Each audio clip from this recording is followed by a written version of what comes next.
దళపతి ఏం చేసినా చివరి నిమిషం వరకు ఎవ్వరికీ చెప్పరు. ఎమ్మెల్యే కోట ఎమ్మెల్సీ నామినేషన్ల ప్రక్రియ రేపటితో ముగియనుంది. సంఖ్యాబలాన్ని బట్టి ప్రతిపక్ష బీఆర్ఎస్ కి ఒక్క ఎమ్మెల్సీ దక్కుతుంది. అభ్యర్థి ఎవరన్నది మాత్రం గులాబీ బాస్ ఇంకా ఫైనల్ చేయలేదు.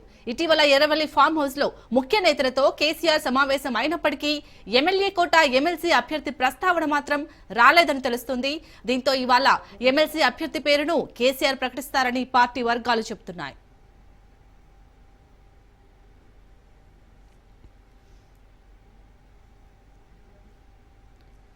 తెలంగాణ 5 స్థానాలకు నామినేషన్ల స్వీకరణకు రేపు చివరి తేదీ కాగా ఎల్లుండి నామినేషన్ల పరిశీలన, ఈ నెల 13న నామినేషన్ల ఉపసంహరణ ఉండనుంది. ఇక మార్చి 20న ఉదయం 9 గంటల నుంచి సాయంత్రం 4 గంటల వరకు పోలింగ్ జరగనుంది. అదే రోజు సాయంత్రం 5 గంటల నుంచి ఓట్ల లెక్కింపు ప్రక్రియ చేపట్టి విజేతలను ప్రకటిస్తారు.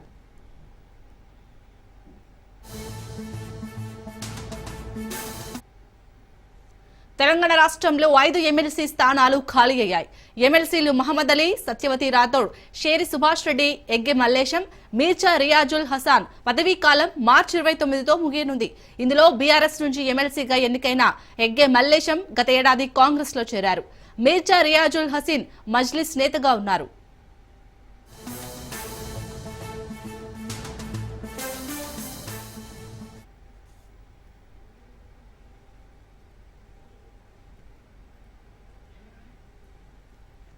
బీఆర్ఎస్ నుంచి వివిధ సామాజిక వర్గాల ఆశావాహులు ఎదురుచూస్తున్నారు. ఎస్సీ సామాజిక వర్గం నుంచి ఆర్ఎస్ ప్రవీణ్ కుమార్, ఎస్టీ సామాజిక వర్గం నుంచి సత్యవతి రాథోడ్, బీసీ సామాజిక వర్గం నుండి దాసోజు శ్రవణ్ కుమార్, బూడిద భిక్షమయ్య గౌడ్, జోగు రామన్న పేర్లు వినిపిస్తున్నాయి. అయితే కేసీఆర్ చివరి నిమిషం వరకు ఎవరి పేరు ప్రకటిస్తారన్నది ఆసక్తి నెలకొంది. ఇవాళ సాయంత్రం అభ్యర్థి ప్రకటన వెలువడే అవకాశం ఉంది.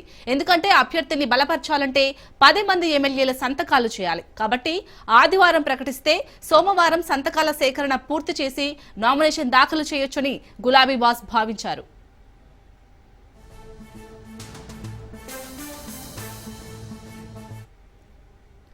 పార్టీ ఫిరాయించిన 10 మంది బీఆర్ఎస్ ఎమ్మెల్యేలు ఓటింగ్ కు దూరంగా ఉండే అవకాశం ఉంది. ఇప్పటికే పార్టీ ఫిరాయింపులపై సుప్రీంకోర్టులో కేసు నడుస్తుంది. కాబట్టి వీరు కాంగ్రెస్ పార్టీకి ఓటు వేస్తే ఈ అంశాన్ని ఈ నెల 25న సుప్రీంకోర్టు ముందు ఉంచే అవకాశం ఉన్న నేపథ్యంలో ఫిరాయింపు ఎమ్మెల్యేలు ఓటింగ్ కు దూరంగా ఉండే అవకాశం కనిపిస్తోంది.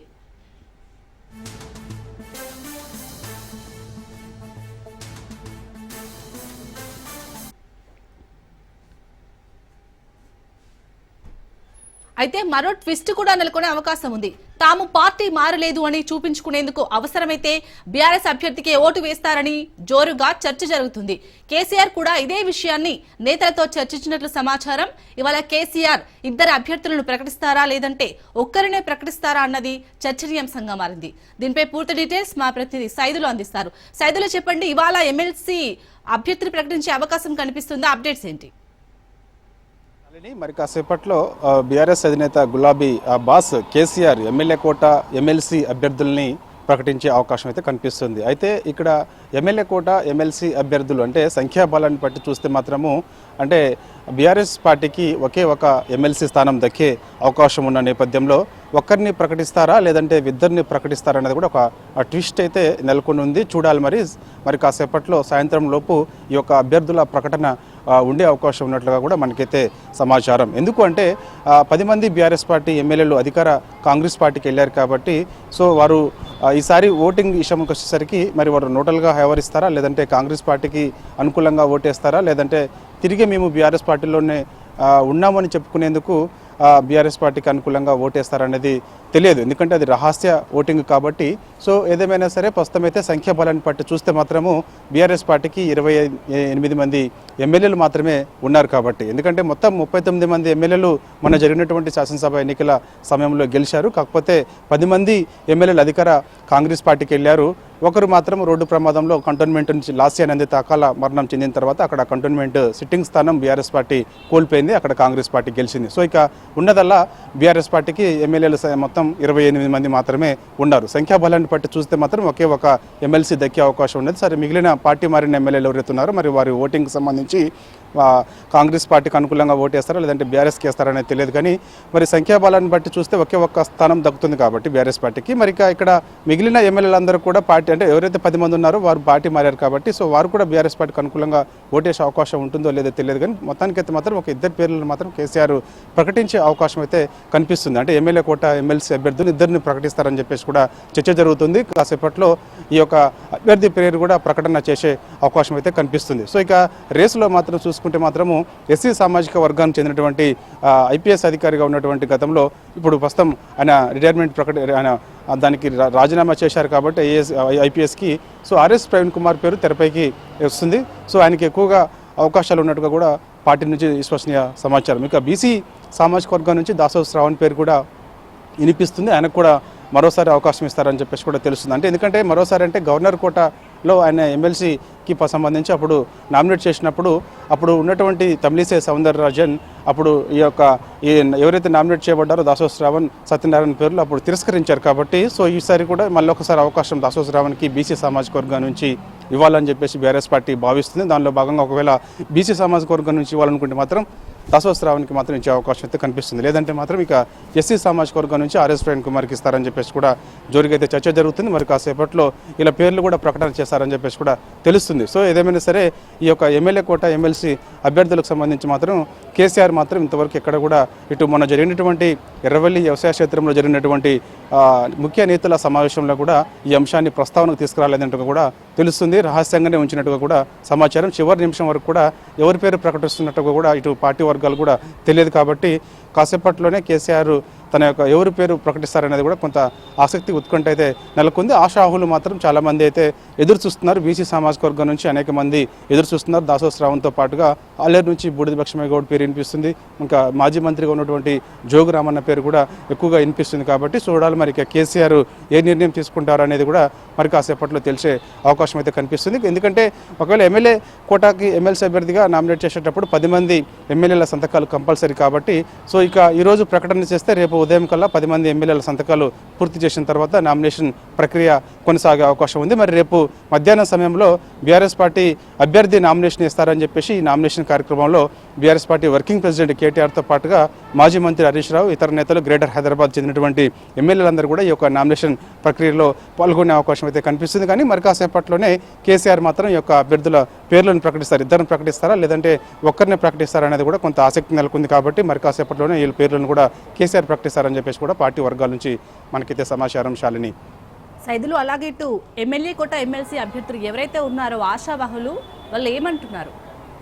ఆశావాళ్ళు మాత్రము కొంతమంది మాకే వస్తుందని చెప్పేసి కూడా కొందరు చెప్తూ వస్తున్నారు. ఎందుకంటే బీసీ సామాజిక వర్గంకి సంబంధించినటువంటి నేతలు మాత్రం ఖచ్చితంగా ఈసారి మాకు అవకాశం ఇవ్వాలని చెప్పేసి అంటున్నారు. ఎందుకంటే చూసాం మనం ఈ మధ్యకాలంలో ప్రభుత్వం కులగణన పేరుతోటి కులగణన చేసింది కాబట్టి దాంట్లో పెద్ద ఎత్తున బీసీలు ఈ రాష్ట్రంలో ఎక్కువ మంది ఉన్నారని చెప్పేసి బీసీలకు కూడా కాంగ్రెస్ పార్టీ 42% రాజకీయంగా రిజర్వేషన్ కల్పిస్తామని చెప్తున్నారు. కాబట్టి దానిలో భాగంగా బీఆర్ఎస్ పార్టీకి కూడా బీసీలకు సముచిత స్థానం కల్పిస్తామని అనేక సార్లు చెప్తూ వస్తుంది. కాబట్టి సో ఖచ్చితంగా మాకు కూడా అవకాశం ఇవ్వాలని చెప్పేసి కూడా బీసీ సామాజిక వర్గాలు చెందినటువంటి నేతలు ఆశావాహులు ఎక్కువగా ఉన్నారు. కాబట్టి సో వారు ఇవ్వడం వల్ల ఈ మండలిలో కూడా ఖచ్చితంగా బీఆర్ఎస్ పార్టీ కూడా బీసీలకు అనుకూలంగా ఉంది. బీసీ యొక్క సంబంధించినటువంటి అంశాలను కూడా మేము లేవనెత్తే అవకాశం ఉంది.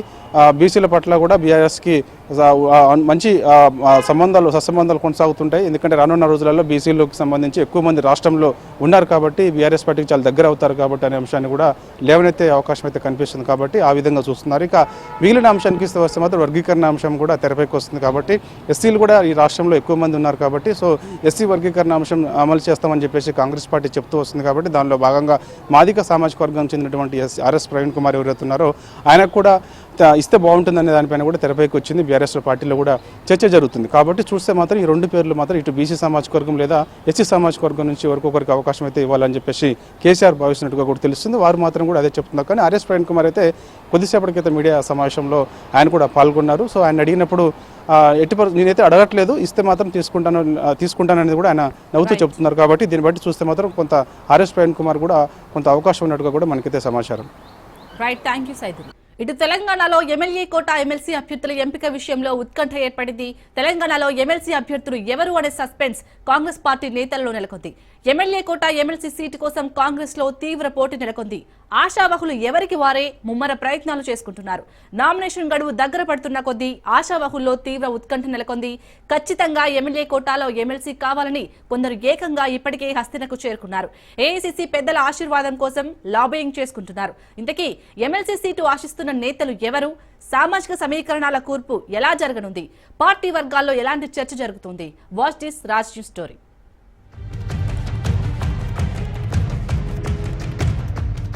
తెలంగాణలో ఎమ్మెల్యే కోట ఎమ్మెల్సీ అభ్యర్థులను అధిష్టానం ఖరారు చేయనుంది. కాంగ్రెస్ నేతల భేటీ సందర్భంగానే మంత్రివర్గ విస్తరణ, పార్టీలో కీలక పదవులు కూడా ఖరారు చేసే అవకాశం ఉంది. అన్ని పదవులు భర్తీ చేసి భవిష్యత్ కార్యాచరణపై దృష్టి పెట్టాలని కాంగ్రెస్ నిర్ణయం తీసుకున్నట్లు తెలుస్తుంది. ఎమ్మెల్యే కోట ఎమ్మెల్సీ ఎన్నికల నామినేషన్ సమయం దగ్గర పడుతున్న కొద్దీ కాంగ్రెస్లో ఆశావాహుల లిస్టు పెరిగిపోతుంది.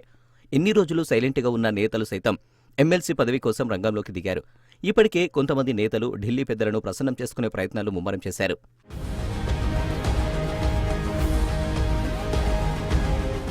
ఆశావాహుల లిస్టుతో సీఎం, పీసీసీ అధ్యక్షుడు, పార్టీ ముఖ్య నేతలు సైతం ఢిల్లీకి వెళ్లారు. ఎన్నికల ముందు బీజేపీ నుండి కాంగ్రెస్లోకి వచ్చిన మాజీ ఎంపీ విజయశాంతి కూడా ఎమ్మెల్సీ కోసం తీవ్ర ప్రయత్నాలు చేస్తున్నారు. ఇప్పటికే రాష్ట్ర నాయకత్వంపై రాములమ్మ తీవ్ర అసంతృప్తిగా ఉన్నట్లు తెలుస్తుంది.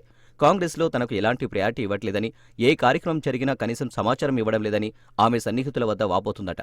రాష్ట్ర నాయకత్వంతో లాభం లేదని రాములమ్మ ఏకంగా ఢిల్లీకి వెళ్లి ఏఐసీసీ అధ్యక్షుడు మల్లికార్జున ఖర్గేతో భేటీ అయ్యారు. తెలంగాణలో నెలకొన్న రాజకీయ పరిస్థితులతో పాటు తనకు ఎమ్మెల్సీ పదవి కావాలని ఖర్గేతో చెప్పినట్లు సమాచారం.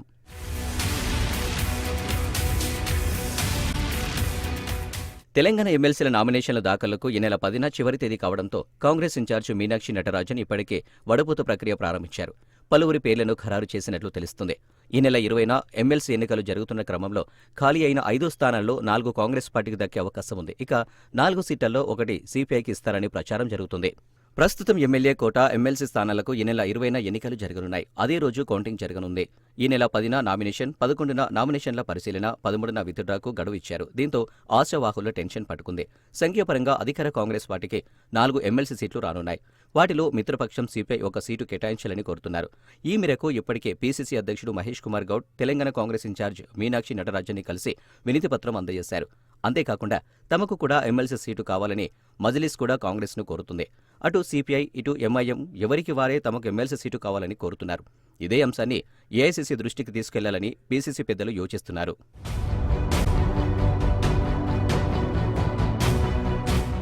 కాంగ్రెస్ అధిష్టానం అభ్యర్థుల పేర్లు ఫైనల్ చేసేందుకు కసరత్తు చేస్తుంది. ఇక సామాజిక పరంగా సముచిత స్థానం ఇవ్వాలనే పార్టీలో డిమాండ్ వ్యక్తమవుతుంది. మిత్రపక్షాలకు ఎలాంటి సీట్లు ఇవ్వకపోతే 4 ఎమ్మెల్సీ సీట్లకు గాను కాంగ్రెస్లో భారీ క్యూ కనిపిస్తుంది.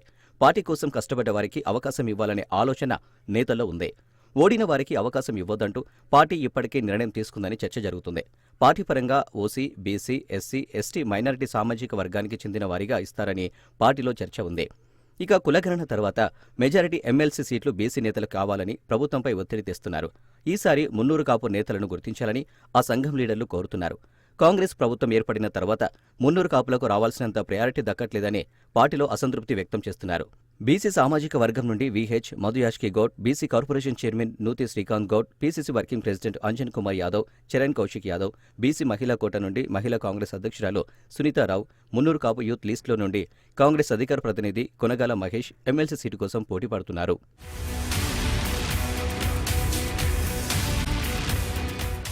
మైనారిటీ నుండి ప్రభుత్వ సలహాదారు షబ్బీర్ అలీ, మైనారిటీ గురుకుల చైర్మన్ ఫహీం ఖురేషీ, గ్రంథాలయ చైర్మన్ రియాజ్, నాంపల్లి కాంగ్రెస్ నేత ఫిరోజ్ ఖాన్లు ఈసారి అవకాశం ఇవ్వాలని కోరుతున్నారు.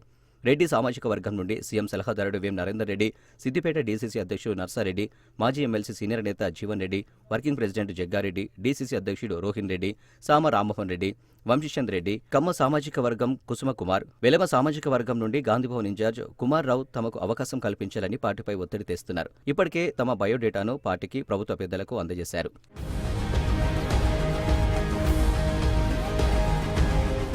ఎస్సీ సామాజిక వర్గం నుండి అద్దంకి దయాకర్, దుమ్మటి సాంబయ్య, సంపత్, ఆరేపల్లి మోహన్ పేర్లు ప్రచారంలో ఉన్నాయి. ఎస్టీ సామాజిక వర్గం నుండి ఎమ్మెల్యే కోట ఎమ్మెల్సీ స్థానాల్లో నల్గొండ నుండి డీసీసీ ప్రెసిడెంట్ శంకర్ నాయక్ పేరును మాజీ మంత్రి జానారెడ్డి రికమెండ్ చేసినట్లు చర్చ జరుగుతుంది. ఇక ఎస్టీ మహిళా కోట నుండి భానుతి విజయబాయ్, మాజీ ఎమ్మెల్యే రేఖా నాయక్ పేర్లు వినిపిస్తున్నాయి. ఇప్పటికే ఆమె భర్త శ్యామ్ నాయక్ ఢిల్లీలో లాబియింగ్ చేస్తున్నట్లు సమాచారం. మొత్తానికి ఎవరు ప్రయత్నాలు వాళ్ళు ముమ్మరం చేసుకుంటున్నారు. ఎమ్మెల్యే కోటాలో ఎమ్మెల్సీ పదవి ఎవరికి దక్కబోతుంది? రేసులో ఉన్న వాళ్లకే పదవులు దక్కుతాయా, లేక కొత్తగా ఎవరైనా తెరవేదికి రానున్నారా? సీఎం ఇచ్చిన లిస్టు పరిగణలోకి తీసుకుంటారా, లేక బీసీసీ సిఫారసు చేసిన వాళ్లకు పదవులు దక్కుతాయా, లేకపోతే నేరుగా ఏఐసీసీ పేర్లను ప్రతిపాదిస్తుందా అనే అంశం గాంధీ భవన్లో ఉత్కంఠను రేపుతుంది.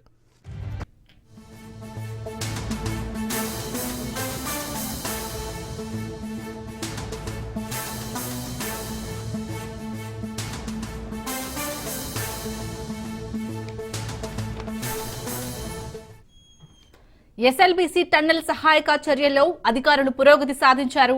టీబీఎం ముందు భాగంలో ఒక మృతదేహాన్ని గుర్తించారు. శిథిలాల కింద ఓ కార్మికుడి చేయి కనిపించడంతో సిబ్బంది మృతదేహాన్ని బయటకు తీసేందుకు ప్రయత్నిస్తుంది. ఎస్ఎల్బీసీ టన్నెల్లో మానవ అవశేషాలను సిబ్బంది గుర్తించింది. మానవ చర్మాన్ని గుర్తించిన రెస్క్యూ టీం మరింత లోపలికి వెళ్లేందుకు రెస్క్యూ టీం యత్నిస్తుంది. రెస్క్యూ ఆపరేషన్ కు అడ్డంకిగా టీబీఎం మిషన్ భాగాలు ఉన్నాయి. టీబీఎం మిషన్ విడిభాగాలు కట్ చేసి రెస్క్యూ టీం లోపలికి వెళ్లేందుకు ప్రయత్నాలు చేస్తోంది.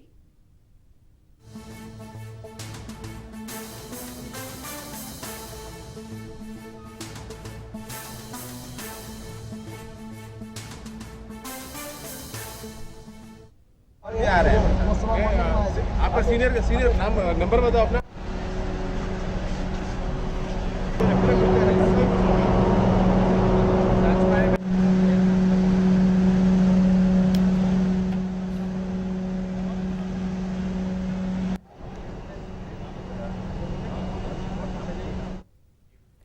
ఎస్ఎల్బీసీ టన్నెల్ సహాయక చర్యల్లో అధికారులు పురోగతి సాధించారు. టీబీఎం ముందు భాగంలో ఒక మృతదేహాన్ని గుర్తించారు. శిథిలాల కింద ఓ కార్మికుడి చేయి కనిపించడంతో సిబ్బంది మృతదేహాన్ని బయటకు తీసేందుకు ప్రయత్నిస్తుంది.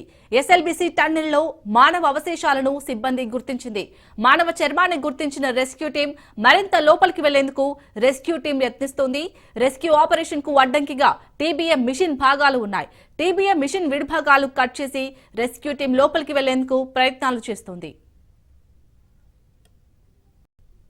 వరుస విజయాలతో జోరు మీదున్న భారత జట్టు ఛాంపియన్ ట్రోఫీ ఫైనల్లో న్యూజిలాండ్తో తలపడనుంది. మరికొన్ని గంటల్లో మ్యాచ్ ప్రారంభం కానుంది. ప్లేయర్లంతా ఫామ్ లో ఉండటం, ఒకే వేదికలో ఆడటం ఇండియాకు కలిసొచ్చే అంశాలుగా చెప్తున్నారు. ఐసీసీ టోర్నీలో 16 సార్లు భారత్ న్యూజిలాండ్ తలపడగా 16 మ్యాచ్ల్లో భారత్ పై 10 సార్లు న్యూజిలాండ్ గెలిచింది. నాకౌట్ మ్యాచ్ల్లో 4 సార్లు భారత్ న్యూజిలాండ్ తలపడగా 4 నాకౌట్ మ్యాచ్ల్లో భారత్ ను కివీస్ 3 సార్లు ఓడించింది. దీంతో ఐసీసీ ఈవెంట్లలో భారత్ పై కివీస్ దే పైచేయి కావడం కలవరపెడుతుంది.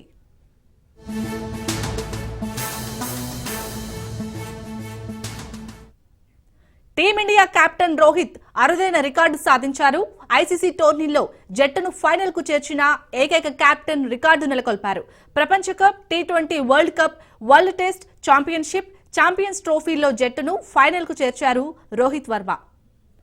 కిల్లింగ్ మిషన్ గా మైదానంలో చెలరేగే రోహిత్ వన్డే ఫార్మాట్ లో పలు డబుల్ సెంచరీలు చేశారు. ఇక ఇండియా న్యూజిలాండ్ మ్యాచ్ అనంతరం రోహిత్ రిటైర్మెంట్ తీసుకుంటారని సోషల్ మీడియాలో జోరుగా చర్చ కొనసాగుతుంది.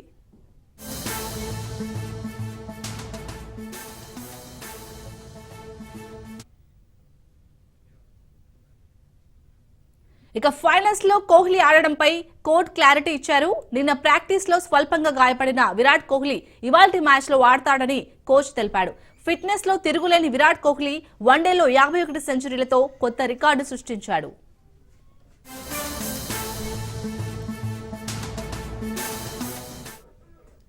భారత్ న్యూజిలాండ్ ఫైనల్ మ్యాచ్ పై ఉత్కంఠ పెరుగుతోంది. ఫైనల్ మ్యాచ్ కోసం 5,000 కోట్ల బెట్టింగ్లు పెడుతున్నారు. భారత్ వైపే అంతర్జాతీయ బుకీలు మొగ్గు చూపుతున్నట్టుగా తెలుస్తోంది. పలువురు బుకీలకు దావూద్ గ్యాంగ్ తో సంబంధాలు ఉండడంతో దుబాయ్లో జరిగే మ్యాచ్ల్లో డి కంపెనీ బెట్టింగ్లు ఏర్పాటు చేశాయి. బెట్టింగ్లను భారత పోలీసులు నిశితంగా పరిశీలిస్తున్నారు.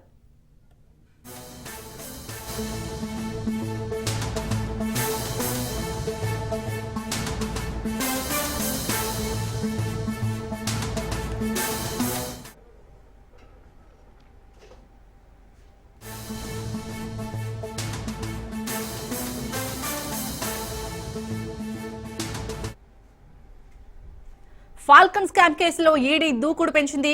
Falcon chairman Amardeep, COO Aryan Singh తో పాటు సీఈఓ యోగేంద్ర సింగ్ ఆస్తులపై ఈడీ ఫోకస్ చేసింది. దుబాయ్ నుంచి హైదరాబాద్ వచ్చిన 14 కోట్ల విలువ చేసే చార్టెడ్ ఫ్లైట్ ను ఈడీ సీజ్ చేసింది. స్కీమ్ల పేరిట కొల్లగొట్టిన డబ్బులతో చార్టెడ్ ఫ్లైట్ కొనుగోలు చేసినట్టుగా తెలుస్తోంది. ఇదే ఫ్లైట్ లో దుబాయ్కి కుటుంబాలతో సహా ఫాల్కన్ స్కామ్ నిందితులు పరారయ్యారు. 15 రోజుల క్రితం దుబాయ్కి పారిపోయి తిరిగి ఫ్లైట్ ను హైదరాబాద్ కు పంపారు నిందితులు. ఇక ఫాల్కన్ కేసులో ముగ్గురిని సైబరాబాద్ పోలీసులు అరెస్ట్ చేశారు.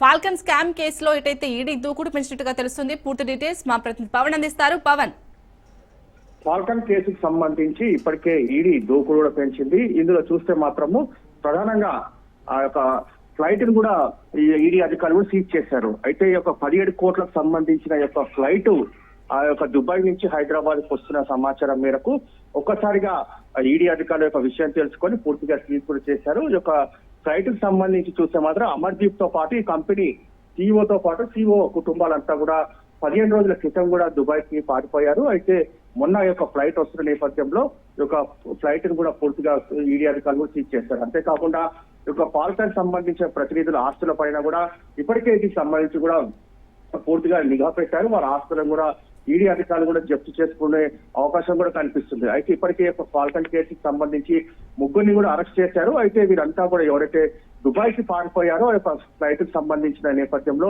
ఇప్పటికే వారందరికీ కూడా లుకౌట్ నోటీస్ కూడా జారీ చేశారు. వీరు ఏ యొక్క విమానాశ్రయానికి వెళ్ళినా కూడా పోలీసులు వెంటనే అరెస్ట్ చేసే విధంగా కూడా లుకౌట్ నోటీసులు కూడా జారీ చేసిన పరిస్థితి కూడా చూస్తున్నాం. మొత్తానికి చూస్తే మాత్రం అమర్దీప్ తో పాటు యోగేందర్ సింగ్ సిఇఓతో పాటు సిఓఓ దీనికి సంబంధించి వీరంతా కూడా అరెస్ట్ అయితే ఒక ప్రజల నుంచి కూడా వసూలు చేసిన 1700 కోట్ల రూపాయలు ఫాల్కన్ సంబంధించిన ఏటా యొక్క డబ్బులు ఏం చేశారు, ఎవరెవరు ఎంత పెద్ద మొత్తంలో పంచుకున్నారు, అంతేకాకుండా ఇంకా ఎక్కడైనా ఆస్తులు కొనుగోలు చేశారా అనే దానిపైన పూర్తిగా ఈడీ అధికారులు ఇప్పటికే నిఘా పెట్టారు. మొత్తానికి వీరు ముగ్గురిని త్వరలో అరెస్ట్ చేస్తామని చెప్పి కూడా మరోవైపు సైబర్ సంబంధించిన పోలీసులు కూడా అంటున్నారు. అలాగే పవన్, ఇప్పటికైతే పోలీసులు ముగ్గురిని అరెస్ట్ చేశారు. మరి వారి దగ్గర నుంచి ఎలాంటి సమాచారం, మెయిన్ డీటెయిల్స్ ఏమని వచ్చాయి?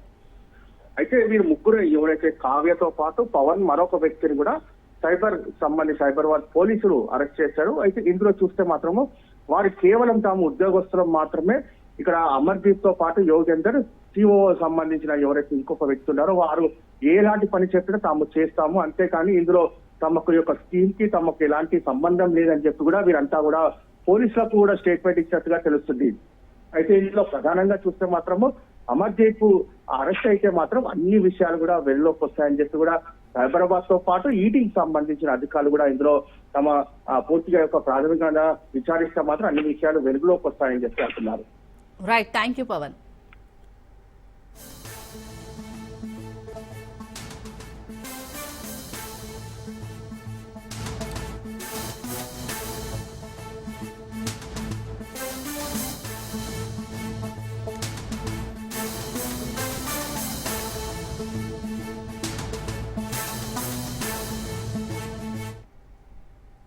ఫాల్కన్ స్కామ్ కేసులో ఈడీ దూకుడు పెంచింది. Falcon chairman Amardeep, COO Aryan Singh తో పాటు సీఈఓ యోగేంద్ర సింగ్ ఆస్తులపై ఈడీ ఫోకస్ చేసింది. దుబాయ్ నుంచి హైదరాబాద్ వచ్చిన 14 కోట్ల విలువ చేసే చార్టెడ్ ఫ్లైట్ ను ఈడీ సీజ్ చేసింది. స్కీమ్ల పేరిట కొల్లగొట్టిన డబ్బులతో చార్టెడ్ ఫ్లైట్ కొనుగోలు చేసినట్టుగా తెలుస్తోంది. ఇదే ఫ్లైట్ లో దుబాయ్కి కుటుంబాలతో సహా ఫాల్కన్ స్కామ్ నిందితులు పరారయ్యారు. 15 రోజుల క్రితం దుబాయ్కి పారిపోయి తిరిగి ఫ్లైట్ ని హైదరాబాద్ కు పంపారు నిందితులు. ఇక ఫాల్కన్ కేసులో ముగ్గురిని సైబరాబాద్ పోలీసులు అరెస్ట్ చేశారు.